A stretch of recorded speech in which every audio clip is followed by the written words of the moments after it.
Today we're going to see how a serial killer went on a rampage across the country, killing 5 people, and ended up on the FBI's most wanted list, leading to one of the biggest manhunts in history. But before we get started, if you are a fan of the abandoned and historical locations, then you are in the right place. I post videos just like this every week. Make sure to hit that thumbs up, subscribe, hit that bell so you never miss an episode. I will pin the best comment below just like this one. Okay, let's get started in today's history.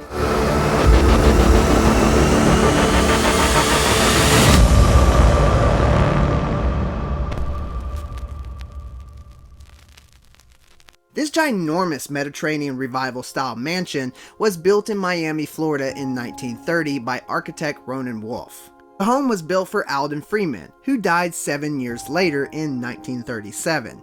It's been rumored that there was a time capsule built into one of the walls of the home during its construction, but not too sure if we'll ever know unless the building undergoes major remodel or is demolished.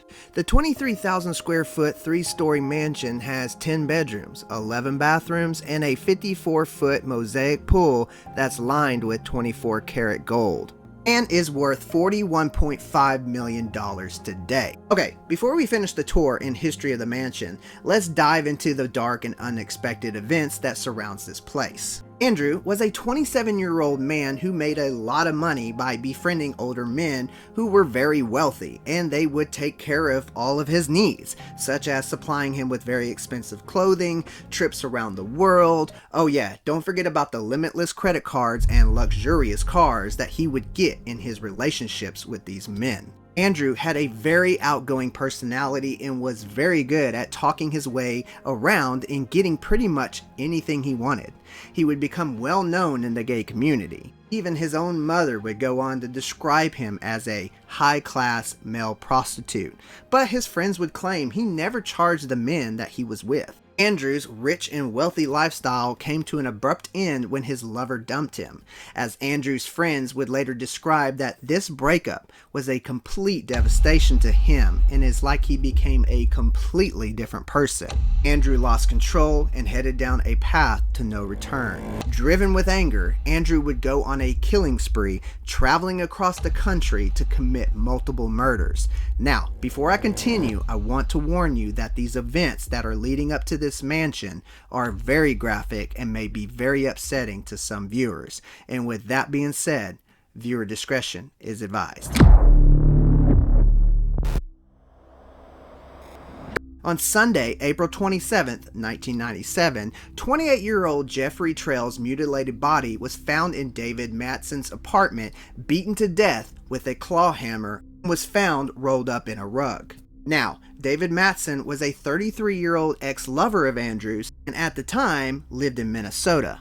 Jeffrey, who was a former U.S. naval officer, was said to be Andrew's best friend. They were like brothers, but ended up having a falling out over something which led to Jeffrey not wanting to see Andrew anymore. But Andrew called Jeffrey the night before the murder, inviting Jeffrey to come stay the night over at David's apartment. Upon the discovery of Jeffrey's body, David and Andrew were nowhere to be found. On Monday, the very next day, on April 28th, David didn't show up for work, which was out of character for David. But things get even stranger. Neighbors would go on to tell investigators that they saw David walking his dog that same day with Andrew, which didn't add up. Then, 5 days later, on May 3rd, David's body would be found on the shoreline of East Rush Lake, which this is near Rush City, Minnesota, with gunshot wounds to his head and his back. No signs of a struggle, except there were signs in his fingers that indicated that David tried to hold up his hands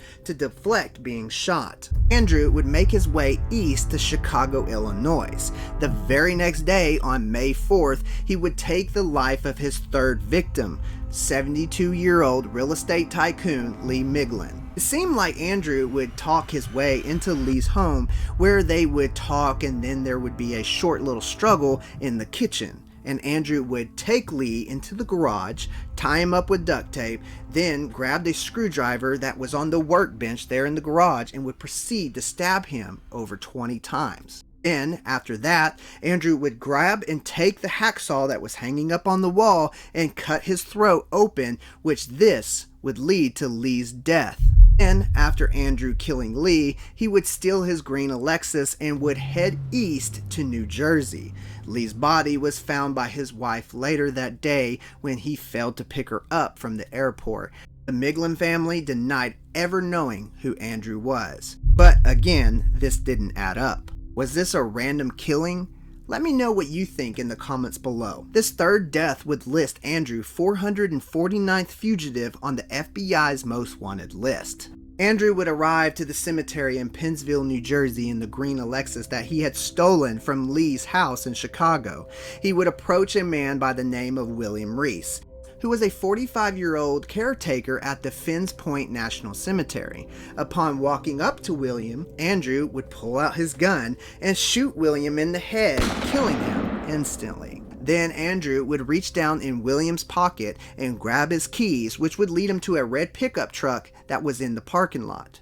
Andrew then would leave the green Lexus behind at the cemetery, get in the pickup truck, and make his way south to Miami, Florida. Let's move forward to almost 2 months. The morning of July 15th, a man that was living at this mansion at the time decided to walk into town and head to his favorite cafe, which was a little less than a 10-minute walk away from his home. He told his partner Antonio where he was going, and he said, "Okay, be careful and I'll see you when you get back." And Antonio would sip on his coffee on the porch near the front of the entrance while waiting for his lover to get back home. The man would walk out the door and open the big metal gate that was in front of the house and then close it behind him, walk down the steps and started his short walk to the cafe. And when the man arrived at the cafe, he would buy a few magazines and then proceeded to head back home. Only being gone for about 30 minutes, the man would arrive back to his home to where he would walk up the steps and start to open the big metal gate that was in front of the house. But before he could step inside the gates, a stranger came out of nowhere dressed in a gray t-shirt, wearing black shorts and had a white hat on while carrying a backpack. The stranger was Andrew Cunanan, and he quickly walked up behind the man and pulled out his .40 caliber handgun, raised it up to the man that was about to walk into the gate, and he fired his gun twice, shooting the man in the head at close range. Then Andrew took off and fled the scene. A man by the name of Eddie was waiting in line at the skate shop nearby. He saw what happened and ran towards the shots to help. And upon arriving to help the man who was just shot twice in the head, Antonio heard the shots from where he was sitting on the porch. He dropped his coffee and ran outside to see what was going on. And when he did, he saw his lover lying in a pool of blood on the steps in front of that gate. Eddie would go on to say, "We were right there, watching, and there was just nothing you could do. His blood was coming out like crazy. He was shaking a little bit and then just stopped moving." The man who was shot was the famous fashion icon, 50-year-old Gianni Versace. Andrew Cunanan, claiming his fifth victim, was able to stay under the radar, evading police and FBI. Now, they did find the red pickup truck in a garage along with his clothes, a fake passport, and cutouts of news clippings from the previous murders. The Versace murder would put Andrew at the top of the FBI's most wanted list, and this would cause over 1,000 agents across the country to hunt and find Andrew. This would also become one of the biggest manhunts in history. On July 23rd, the day after Versace's funeral, which by the way had over 2,000 people attending, even a large group of celebrities such as Princess Diana, Elton John, and Giorgio Armani were there. FBI found Andrew held up in a luxurious houseboat that he had broken into, and as they were about to raid into this houseboat, Andrew committed suicide by shooting himself in the mouth using the same gun that he used to kill David, William, and Versace. There was no evidence to show why Andrew would go through all of this trouble to commit these gruesome murders. This would lead to one of the biggest mysteries today and still has yet to be solved. The Versace mansion still stands and now is used as a hotel, restaurant, and also used for luxury events. Okay guys, that does it for today's video. I hope you enjoyed it. If you did, please hit that thumbs up, subscribe, hit that bell. See you on the next one. Peace, I love you, and as always, God bless.